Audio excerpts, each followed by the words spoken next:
Assalamualaikum warahmatullahi wabarakatuh. Bertemu kembali dengan gua Andi Bogel di konten Suara Misteri Channel. Dan sekali lagi, sebelumnya gue berterima kasih yang sudah subscribe, like, and comment, juga nge-share di channel gua.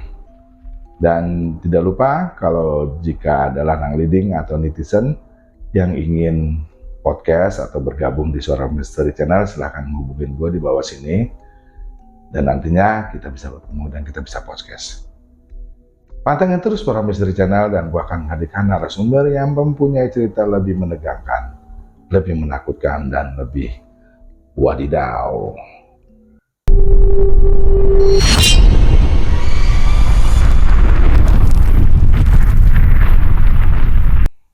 Di konten kali ini, gua kedatangan narasumber yang pernah juga podcast di channel gua.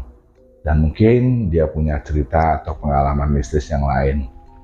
Yang kita tahu kalau dia punya pengalaman 9 bulan, 9 hari, 9 jam di dalam hutan Alas Roban.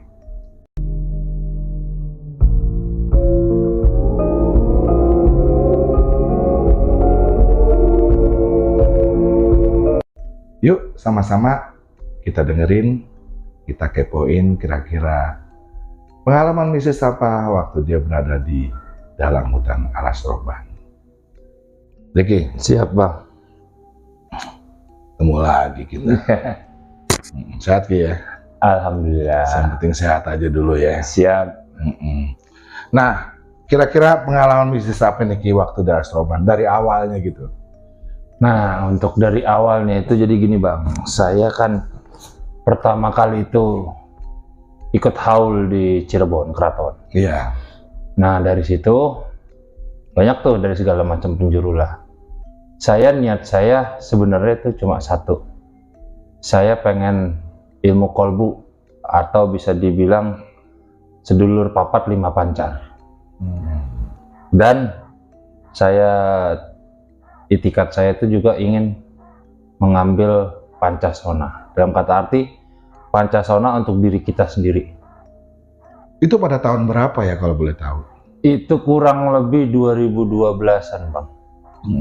Setelah saya dari yang episode kemarin dari satanik, nah saya mulai perlahan menggauli kehidupan ini bang.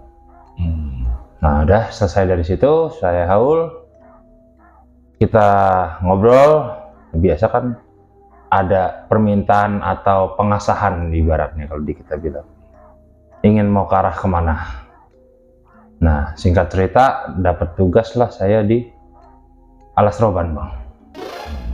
Pas di Pengkolan mungkin para netizen juga pernah dengar warung makan goib atau restoran goib yang di pinggir jalan. Nah saya disuruh ke sana untuk jadi gerbang utamanya. Oke, dari situ saya bicara sama saudara saya, ini apa langkahnya, begini, dijelasin. Oke, saya terima. Nah, adalah satu orang ingin ngikut bang, ikut ke kita, nggak cerita, datanglah kita itu sekitar jam 1:30 atau 2:30 itu nyampe sana. Dan itu benar. Yang lainnya itu nggak ada, cuma dialah satu-satunya rumah makan. Sebelumnya saudara saya bicara, kamu jangan makan di situ. Kita bawa air mineral saja. Oke, saya bilang. Nah, segala perlengkapan apa sudah saya bawa untuk saya ke sana. Karena ikhtiar saya, kami jalan, kami makanlah, disambutlah dengan beberapa pramusaji, 2 wanita, 1 laki-laki, dan 1 kakek tua. Mungkin itu pemiliknya atau gimana, saya kurang paham bang. Nah dari situ, singkat ceritanya, disuruh pesan makan lah. Mau makan apa? Saya bilang, saya sudah makan, terima kasih. Saya sambil begini, karena memang harus begitu. Nah saudara saya juga bilang, terima kasih saya sudah makan. Mungkin kawan kita ingin makan. Mungkin ketidaktahuannya, dia langsung pesan, saya ingin pecel lele yang paling garing, tahu 2, tempe 2. Sudah dari situ, tersajilah makanan ini. Terus yang pemilik ini, yang kakek tua ini, nyamperin kami berdua. Ono opo urusan sampean ning kene, katanya. Ada urusan apa kalian kesini? Nah, terus lalu kami diajak ke belakang, ke semacam balik lah di bawah pohon besar. Kami bertiga ngobrol lah. Ngobrol, dijelasin apa segala macam. Oke, akan saya bantu, kata si kakek ini. Udah singkat cerita, di teman kami itu setelah makan, dia berteriak, saya sudah makan nih, saya sudah kenyang, ayo pulang. Terus si kakek bicara, mau pulang kemana nak? Ini sudah malam, kenapa tidak bermalam di sini? Nggak tahu gimana, dibawalah dia sama 2 perempuan si pramusaji ke dalam.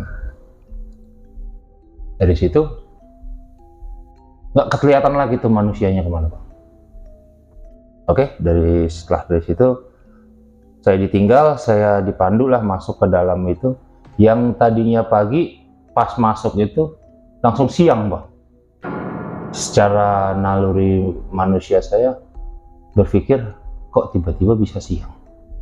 Ada apa ini? Awalnya gelap. Awalnya gelapan pagi, 1:30, 2:30 malam.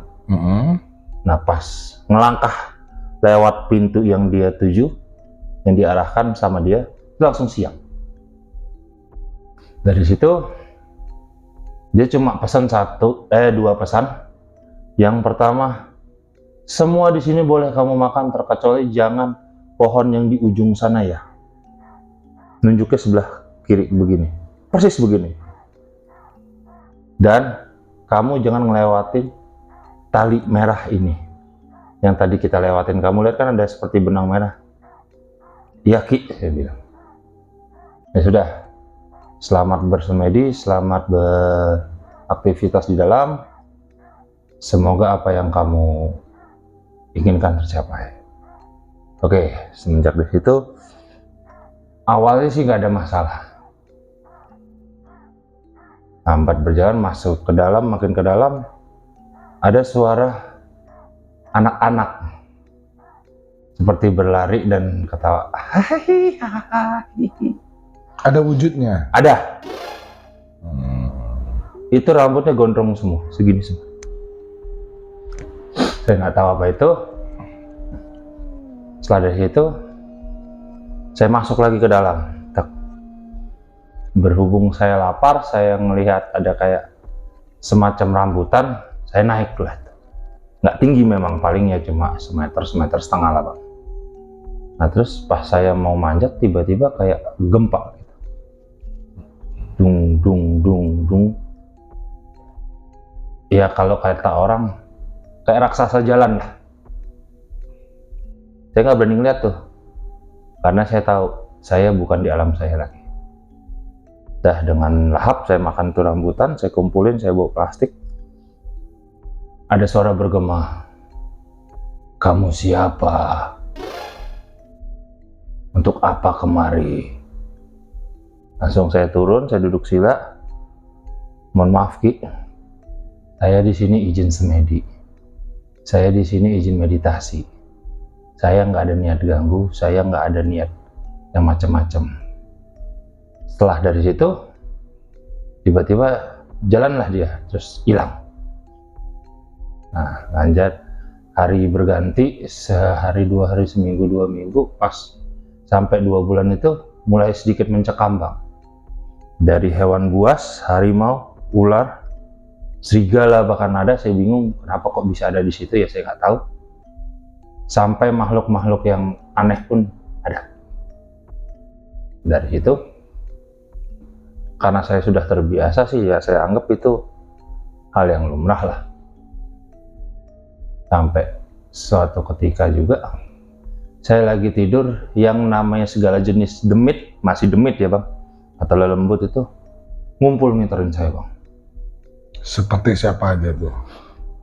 Dari tuyul, kuntilanak, genderuwo, dan segala macamnya. Ngitarin saya. Saya bilang, mau kalian apa? Saya di sini hanya semedi. Kamu mengganggu kami. Kami ingin darah. Darah siapa? Saya bilang. Pokoknya kamu harus mati di sini. Apapun yang terjadi kamu harus mati. Kamu nggak akan bisa keluar dari alam ini. Suara gitu. Saya nggak takut lah. Saya pikir, ya sudah. Mau kalian apa? Karena saya di sini niat baik, saya nggak mau ganggu. Karena saya juga pengen mematahkan mitos, kalau memang itu mitos, yang suka makan tumbal di sini. Saya ingin mencari tahu, bukan saya ingin menantang, saya hanya ingin mencari tahu apa dan kenapa sebabnya. Oke, masuk ke bulan ke-4, 5, 6 lah. Saya beda dimensi lagi tuh bang.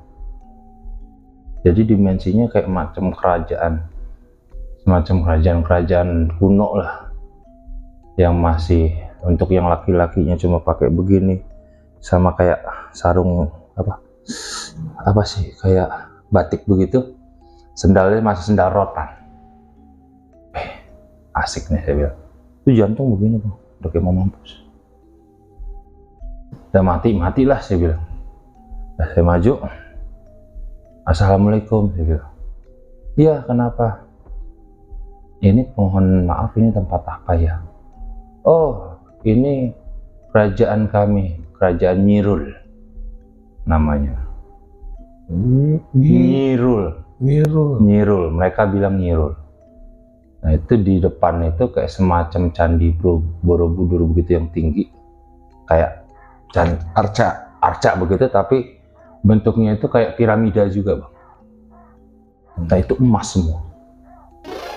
Saya bilang, astagfirullahaladzim, saya bilang, sampean mau ketemu siapa?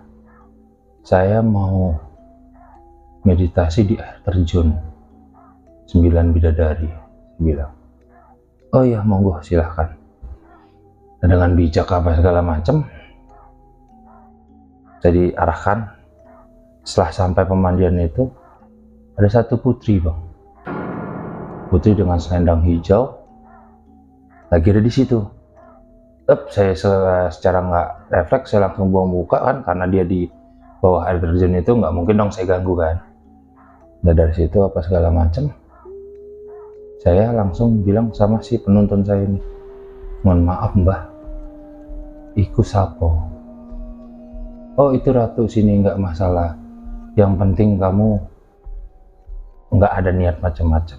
Saya memang nggak ada niat macam-macam sih, karena memang saya tuh di sini saya dapat tugas.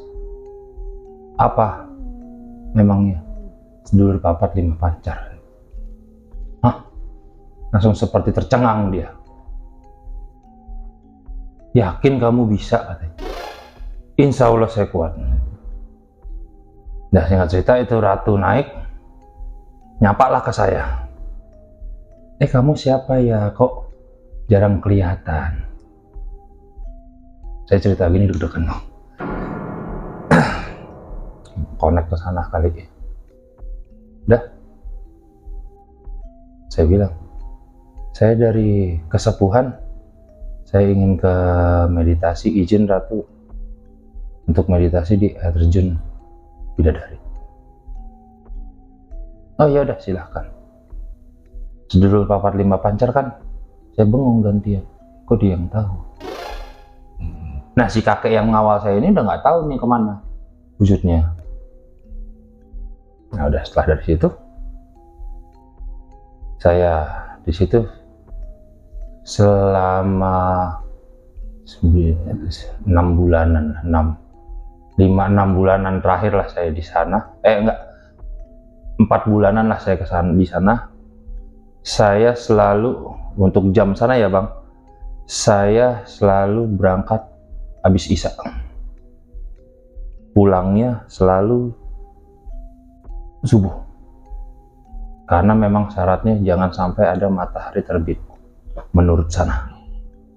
Udah saya begini segala macem. Nah habis itu saya ngalamin yang nggak enak tuh, dari yang ular besar, kepiting, kalajengking, bahkan yang aneh-aneh lah. Karena air segini mendadak itu air harus ngucur ke ini saya. Nah dari situ saya pikir, ya Allah, kalau emang harus saya mati di sini, saya ikhlas. Karena saya bukan ingin minta harta karun atau minta nyugih, saya minta ilmu kolbu saya. Singkat cerita sampai di situ, berbagai tes tuh bang, dari segala macam pocong, demit, apa segala macam, sampai yang bertanduk ada semua. Dan suatu ketika itu saya kalah sama di situ bang. Sama perempuan ini? Iya. Kalahnya pas saya semedi, kayak ada suara gemuruh gendang, gemuruh gendang lah, gendang atau entah apalah yang dipukul itu. Zaman dulu itu, musik zaman dulu. Mata saya begini satu. Seharusnya saya nggak boleh. Kenapa? Karena itulah ujian terakhir saya. Nah depan saya perempuan, mohon maaf, tanpa busana. Dan yang saya nggak bisa kontrol. Oh, gitu, otomatis. otong naik. Iya pak. Ya di situ, tiba-tiba setelah dari situ saya gagal, gelap semua tuh. Wah yang serem-serem datang semua bang. Dari yang begini, kayang begini, kepalanya terbalik begini, tapi nggak ada yang bersayap, segala macam bentuk. Bahkan di situ raja, bisa dibilang raja jinnya lah, itu jadi benar-benar manusia, tapi buntutnya ini ular dan ada kepalanya. Buntutnya tuh ada kepalanya? Ada kepala ularnya, piton. Mereka tertawa, ngetawain saya, jak-jakin saya. Anda tidak kuat, jangan sosokan, segala macam. Saya bilang, kalau memang kalian niat kalian cuma buat mengganggu, nakut-nakutin, saya nggak takut, saya bilang. Tapi kalau mau ngebunuh saya, ya monggo silahkan. Jika kalian mampu, karena saya di sini, saya nggak ada maksud lain. Nah dari situlah kebuka semua bang, istilahnya apa ya? Kayak macam layar begitu. Ada 1, 2, 6, 1, 2, 3, 4, 5, 6 korban-korban yang mati di situ. Dan cara kerja matinya, ada yang terlindas truk, kepalanya setengah, otaknya bertaburan. Ada yang masuk ke jurang, saat mobil-mobilnya nggak ditemuin. Ada yang jatuh dari motornya nggak apa-apa, orangnya terpenggal. Ada yang ininya kegilas, jantungnya keluar, masih berdetup, ada semua di situ. Bahkan terakhir yang bikin saya kaget, orang yang saya bawa sama saudara saya ini ada di situ. Saya ngelus dada di situ. Ternyata itu memang makan tumbal di sana untuk merealisasikan semua ini. Dari situ saya bilang sama si Raja Jin, apa maksud semua ini? Saya ingin memberitahu sampean bahwa di dunia ini pasti ada kematian, tergantung amal dan perbuatan mereka. Saya biarpun di sini saya jahat, tapi saya memilih korban dalam hal seks, pesugihan, perselingkuhan, judi. Itu yang akan saya makan. Saya kaget. Kebetulan nih di 4 kesalahan ini saya nggak ada bang. Satu pun saya nggak ada. Dah, dan terakhir itu yang lain ketutup hitam, tinggal yang satu di gambaran. Ternyata itu dibawa di teman yang kita bawa kawan ini di suatu tanah kayak semacam gundukan besar, dirobek bang, semuanya dimakan hidup-hidup. Dan dia teriak, tolong, itu jantung, paru-paru, ginjal, usus keluar semua. Bahkan ada yang ditusuk kayak... Yang makan itu siapa? Nggak tahu, matanya merah semua. Karena kan di situ hitam semua. Banyak. Dan itu redup. Kurang lebih itu ya, ini badan, ini 6, ini 6, ini 3, ini 2.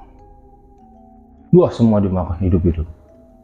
Bahkan itu ada satu yang mulutnya besar, itu taring semua, digigitin begini. Dan itu dikunyah begini, saya lihat. Dua. Wah, di situ saya itu. Nah, udah nih. Saya ngenes.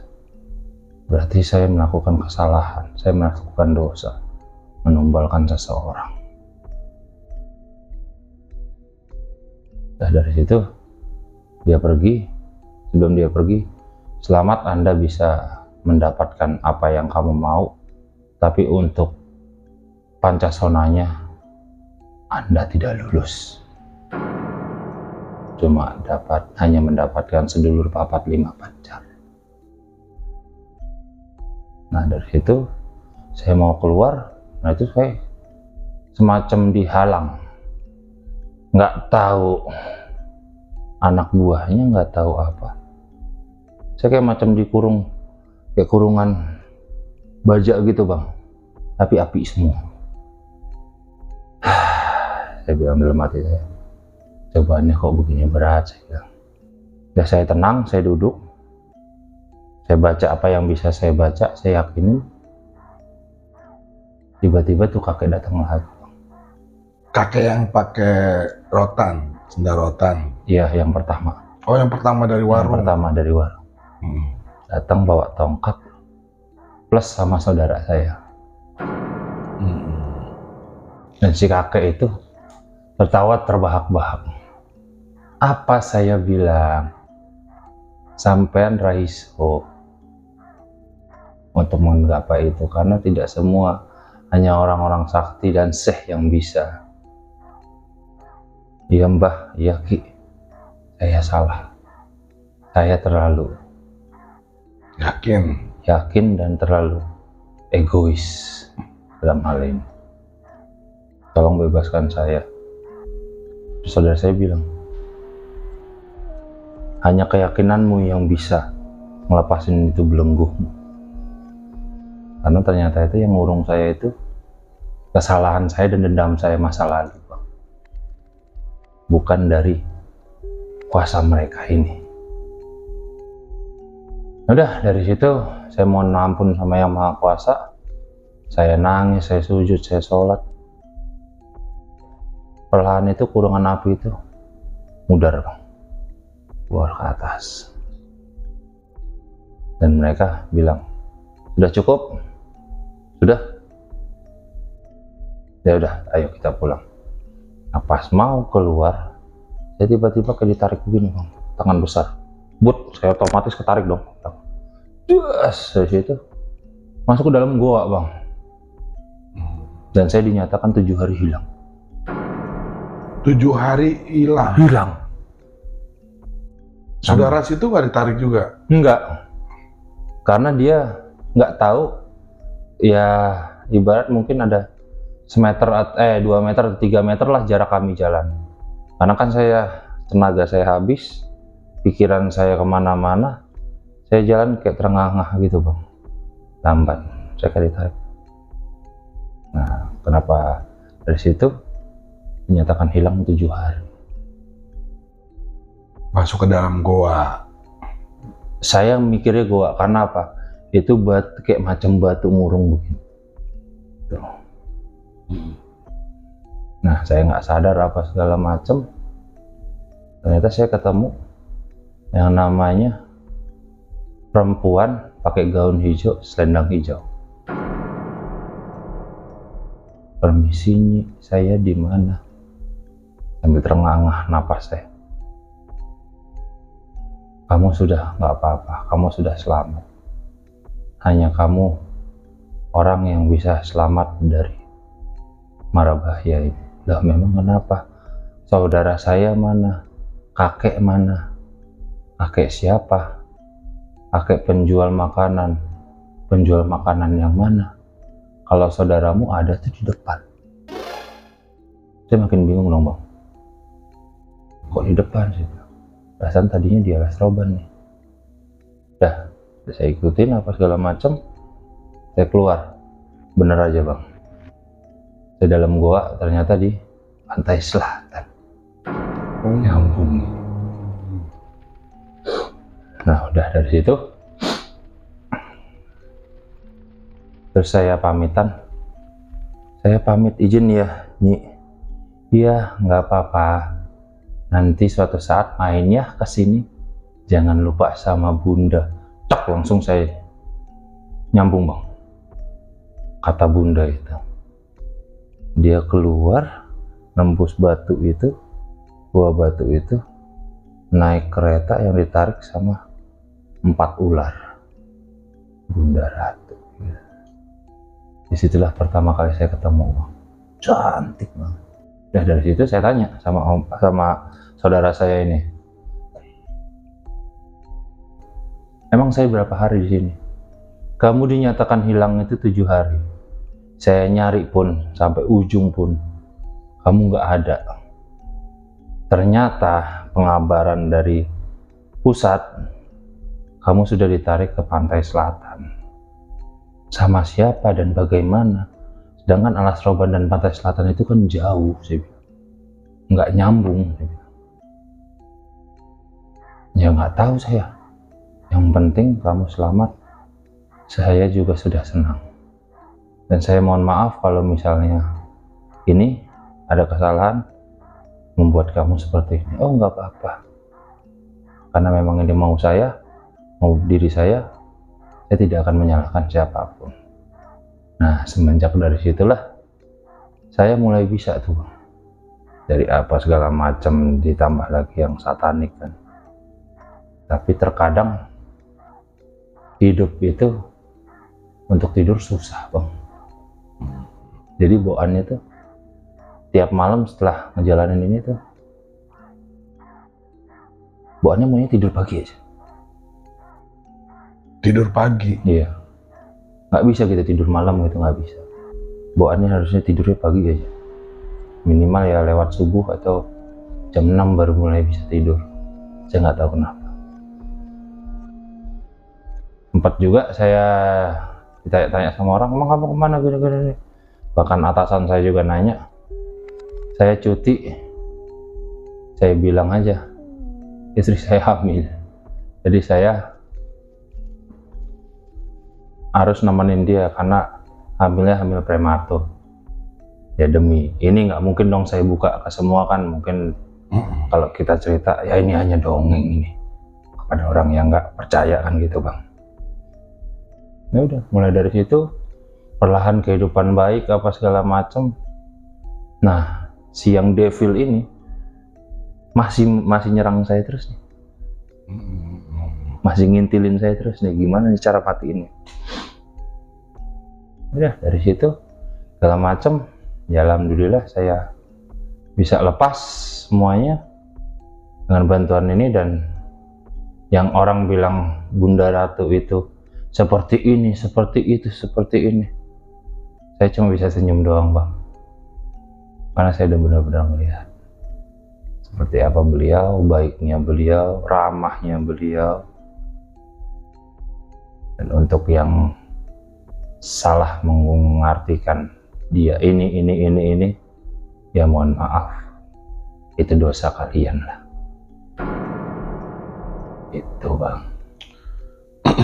Wah, seru juga ceritanya ya, serem. Dan kita lihat memang alas roban itu salah satu hutan yang angker di Pulau Jawa ini. Lu selama 9 bulan 9 jam, 9 bulan 9 hari 9 jam itu aktivitas cuman tidur di mana aja gitu, atau ada rumah jadi yang buat kita singgah atau apa, masak atau apa gitu? Tidur ngamprak di mana aja bang. Tidur ngamprak. Dan gue selalu gangguin monyet. Jadi monyet kadang kalau itu gue tarik-tarikin daripada gue nggak ada, kan nggak bisa pakai handphone dong di daerah begituan. Nah, paling binatang yang gue buat mainan, buat apa, bercengkrama gitu aja sih. Ada suara ajan nggak di sana? Sesekali ada. Setelah aku masuk ke yang kerajaan itu, yang macam candi-candi begitu, itu ada. Ada suara ajan? Ada. Tapi setelah dari pertama sampai akhir nggak ada. Makan buah aja gitu, binatang apa berburu nggak? Lama loh 9 bulan, 9 hari, 9 jam. Tapi di situ ngerasain 9 bulannya itu atau memang cepat waktunya? Kayak macam 4 hari doang, Bang. 4 hari? Iya.